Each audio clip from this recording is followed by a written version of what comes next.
में धन्ना भगत जयंती पर राज्य स्तरीय समारोह का आयोजन किया गया, जिसमें मुख्यमंत्री नायब सिंह सैनी ने बतौर मुख्य अतिथि शिरकत की।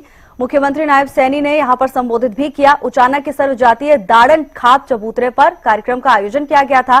संत शिरोमणि धन्ना सेठ को नमन करेंगे।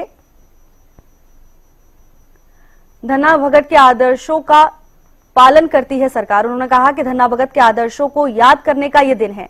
धन्ना भगत ने जीवन का सही मार्ग दिखाया है। शिक्षा के माध्यम से बुराइयों को हटाने में अहम भूमिका अदा की।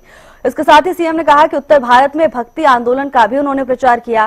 सच्चा सुख केवल परमात्मा की शरण में मिलता है। ये सभी बातें मुख्यमंत्री नायब सिंह सैनी ने इस राज्य स्तरीय कार्यक्रम को संबोधित करते हुए कही।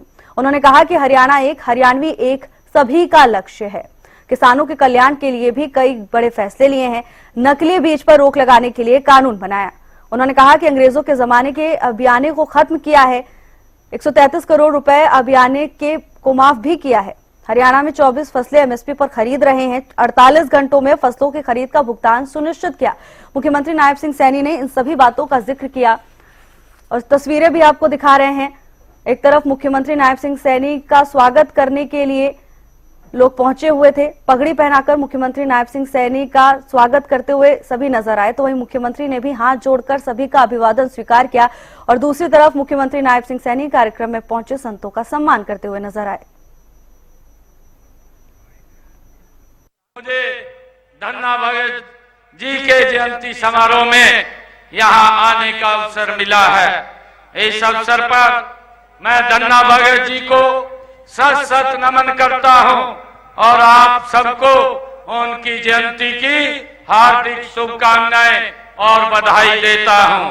आज हम सब के लिए ये गौरव का दिन है कि हमारे लिए ये पावन अवसर भी है कि यह दिन हमें श्री धन्ना भगत जी के जीवन और उनकी भक्ति, उनके आदर्शों और उनके अमर संदेशों की याद दिलाता है। यह दिन हमें उस सादगी और विश्वास और प्रेम की याद दिलाता है जिसके बल पर एक साधारण किसान ने न केवल ईश्वर को अपने हृदय में बसा लिया बल्कि पूरी मानवता को सत्य समानता का मार्ग भी दिखाया है।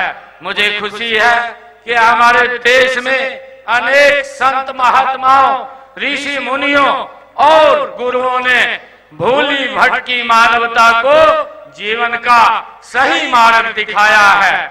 मेरे लिए बड़ी खुशी की बात है कि ऐसे महान विभूतियों की शिक्षाएं पूरे मानव समाज की धरोहर हैं। उनकी विरासत और संभालने व सहेजने की जिम्मेवारी हम सब की है और हम सब मिलकर के जो हमारे महान ये योद्धाओं ने, हमारे संतों ने, हमारे ऋषियों ने जो हमें मार्ग दिखाया है, उस मार्ग को आगे बढ़ाने का काम हम मिलकर के करें। हम संत महापुरुष विचार सम्मान एवं प्रसार योजना के तहत संतों व महापुरुषों के संदेशों को जन जन तक पहुंचाने का काम ये हमारी सरकार कर रही है। श्री धन्ना भगत जी एक किसान थे। वे जानते थे कि खेतों में मेहनत करने वाला व्यक्ति ही देश का आधार होता है। हमने अन्नदाता के कल्याण के लिए उनके ही दिखाए हुए मार्ग से हमारी सरकार ने उनका जो सोच थी, जो उनके विचार थे, उस विचार को हमारी सरकार ने लेकर के हमने अन्नदाता के कल्याण के लिए कई कदम उठाए हैं। हमने किसान हित में अभी विधानसभा के सत्र में जो नकली बीज व कीटनाशकों को पर रोक लगाने के लिए कानून हमने बनाया है। हमने अंग्रेजों के जमाने से जो हमारे किसानों के ऊपर अभियान लगता था, उस अभियान को भी जड़ से समाप्त किया है और 133 करोड़ रुपए का अभियान किसानों के ऊपर था, उसको भी